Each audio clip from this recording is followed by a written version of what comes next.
Be me Femanon 26 have a decent job in marketing, my own apartment. A cat named Sparkles my life is pretty good, by all accounts, except for one glaring, gaping void my dating life is a barren wasteland a desolate expanse of disappointment and microwave dinners for one, and for the longest time, I knew exactly who to blame men. Obviously. My friends and I had it all figured out our weekly wine nights were basically strategy sessions for navigating the baffling, infuriating world of modern men. They're all just lazy, Chloe would say, swirling her rosé. They don't want to put in any effort. They're terrified of commitment, Mia would add, scrolling through Tinder with a look of profound disgust. Man babies, the lot of them. And I'd nod along, sipping my Pinot Grigio, feeling a smug sense of solidarity. We were the good ones, the catches. They were the broken ones, the ones who needed to get their act together. We'd trade stories of our latest dating disasters like war stories, the guy who ghosted after 3 great dates, the guy who only ever wanted to hang out and never take me on a proper date, the guy who talked about his ex the entire time, the guy who expected me to split the bill on a birthday dinner. He'd invited me to. The evidence was overwhelming. Men were the problem. This was my firmly held belief for years. It was comfortable. It was easy. It absolved me of any and all responsibility. My loneliness wasn't my fault. It was a symptom of a broken gender, but then something happened that planted a tiny seed of doubt in my well-manicured garden of blame. My younger brother, Kyle, came to stay with me for a month. Kyle is 22. He's a good kid. Smart, funny, works out. Objectively a catch. One night I'm on the couch, swiping left on a sea of men holding fish. When Kyle comes out of his room, he sees my frustration. "Another bad one?" he asks, grabbing a Gatorade from the fridge. "They're all bad," I sigh dramatically. "No one wants a real relationship anymore. It's exhausting." I expected him to nod in sympathy, to agree that his gender was a lost cause. Instead, he just looked at me, a strange expression on his face. "Can I be honest with you, sis? Of course. It's not that guys don't want relationships," he said, sitting on the armchair opposite me. "It's that a lot of us are starting to think they're not worth the risk." I scoffed. "Risk? What risk? A broken heart? Welcome to the club." "No, not just that," he said, leaning forward. "It's everything. The pressure, the expectations, the feeling that you're one wrong move away from being canceled or, worse, legally screwed." This was not the answer I was expecting. "That's ridiculous," I said. "Don't be so dramatic." He just shook his head. "You should listen to what guys talk about when you're not around." That conversation stuck with me. It was like a crack in the dam of my certainty. So I decided to do something I hadn't done before. I decided to listen. My first lesson came from my coworker, a guy named Jason. Jason is 30, single, and a genuinely nice guy. The kind of guy my friends and I would lament about not being able to find. One day, at lunch, I casually asked him why he wasn't dating. "Honestly," he said after a long pause, "it's a cost-benefit analysis, and right now the cost is just too damn high."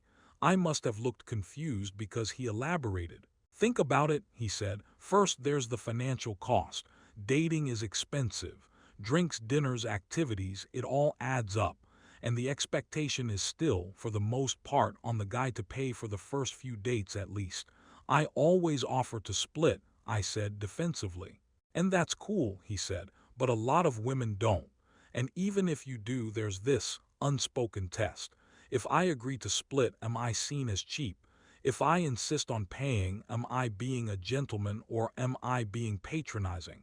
He took a bite of his sandwich. "But the financial cost is the least of it. It's the emotional cost that's the real killer." "What do you mean?"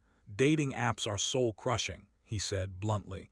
"It's a constant beauty pageant where you're judged in a split second. You spend hours crafting a profile, trying to be witty and interesting, and most of the time you get nothing. No matches, no replies. And when you do get a match, you have to be the one to start the conversation. You have to carry the conversation. You have to be clever and funny and engaging, and you're competing with hundreds of other guys in her inbox. It's like a second job. A job where you get rejected 99% of the time and you're paying to do it. And then, if you finally get to the point of a date, he continued, you have to be on the whole time. You have to plan the date, lead the conversation, make sure she's having a good time. You're the entertainer and the host. It's exhausting, he said, echoing my own words from my conversation with my brother. And more often than not, it leads to nothing. You get ghosted, or you get the "I'm not feeling a spark" text. After a while, he concluded, you just start to feel disposable. That word hit me hard, disposable. I'd felt that way too after being ghosted. But I'd never considered that the man on the other side of the screen, the one I was so quick to label as lazy or a jerk, might be feeling the exact same thing. My next lesson came, unexpectedly, from one of Chloe's wine nights. We were in the usual swing of things, complaining about the latest dating atrocity. This time, it was Chloe's turn. She'd been on a date with a guy she'd met on Hinge. It was going so well, she lamented. We were having a great conversation, laughing, and then the bill came. I knew what was coming. He asked to split it, she said, her voice dripping with disdain. On the first date, can you believe the nerve? Mia and I made the appropriate noises of outrage. But this time, with Jason's words still ringing in my ears, I saw it differently. The guy had planned the date. He had presumably paid for his own transportation, his own drinks. He had spent hours of his time and energy. And Chloe was ready to write him off completely because he didn't want to pay for her meal. A meal she had chosen and consumed. Was it really about the money, or was it about a sense of entitlement? I started to notice this pattern everywhere. My friends would complain that men didn't plan elaborate dates anymore. But at the same time, they would openly mock a guy who suggested a simple coffee date, calling him cheap or low effort. They wanted a man who was financially stable, who had his life together. But they would also talk about their rosters of men they were talking to, keeping their options open, never committing to one person until someone better came along. It was a classic double standard. They wanted a man to be a provider, but they also wanted to be independent women who didn't need a man. They wanted a man to be vulnerable and emotionally open, but they would cringe and call a man needy if he showed any sign of insecurity. They wanted a man to be a gentleman, but they would roll their eyes at traditional chivalry, calling it toxic masculinity. I decided to take my investigation a step further. I created a fake profile on a few male-centric forums and subreddits. I became a lurker, a digital fly on the wall in the locker room of the internet, and what I read shocked me. It was a raw, unfiltered torrent of male frustration, fear, and hopelessness. Story after story of men who had been burned in divorces, losing their homes, their savings, their children. Stories of men who had been falsely accused of harassment or assault, their lives ruined by a single allegation, even if it was later proven to be false.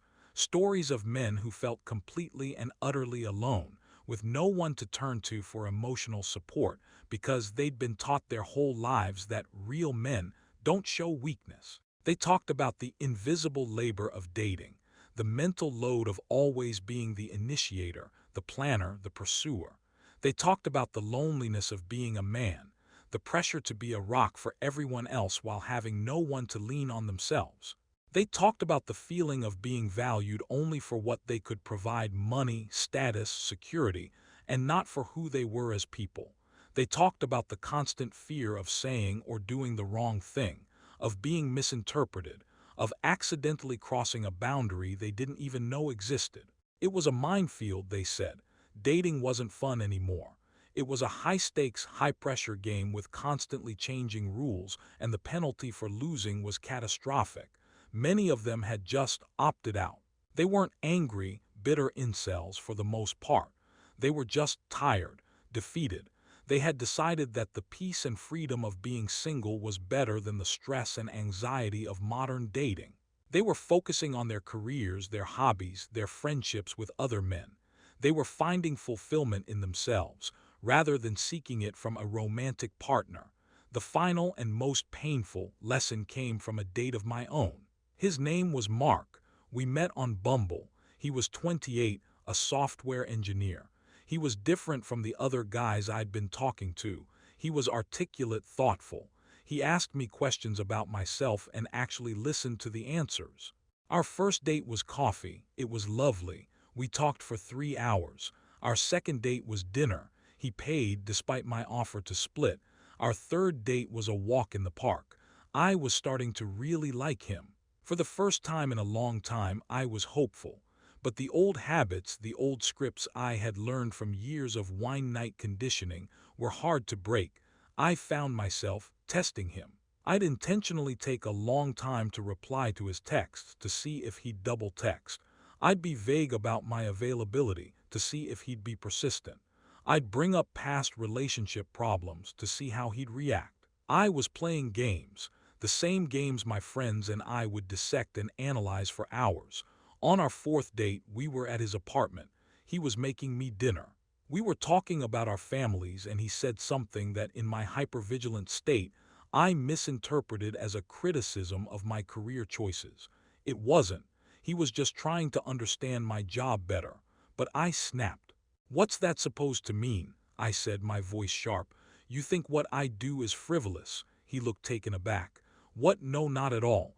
I was just asking." "No, I know what you're implying," I said, standing up. "You're just like all the other guys. You want a woman who has a real job, who makes as much money as you do." It was a ridiculous accusation, and I knew it, but I couldn't stop myself. I was performing a pre-written scene from the play of my dating life. Mark just stared at me, his expression a mixture of confusion and hurt. I don't know where that came from," he said quietly. "I really like you, but it feels like you're looking for a fight. Like you've already decided who I am before I've had a chance to show you." He was right. I had.